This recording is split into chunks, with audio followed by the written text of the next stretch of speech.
İmam Hüseyin Mədinədən Məkkəyə gizli şəkildə yola çıxdı.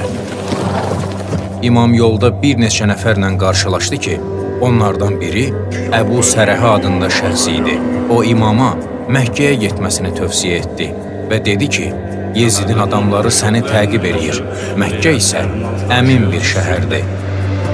Bu səadət karvanı Məkkəyə hicrətin 60-cı ili Şaban ayının əvvəllərində çatdı və imam təxminən 4 ay orada qaldı. Bu müddət ərzində imam müxtəlif səhabələrlə, tabeinlərlə görüşür, çıxışlar eləyir, onlara xilafət haqqının qəsb olunmasından danışaraq haqq cəbhəsi ətrafında birləşməyə səsləyirdi. Mina xütbəsi bunun ən bariz nümunəsidir. Bu dönəmdə Kufəlilər İmam Hüseynin Məkkəyə gəldiyini eşidib ona çoxlu məktub göndərdilər. Məktublarda Yezidin zülmündən şikayət eləyir, imamı Kufəyə dəvət eləyir və onun üçün beyət eləyəcəklərini bildirirdilər. Bəzi günlərdə onlarla məktub gəlirdi.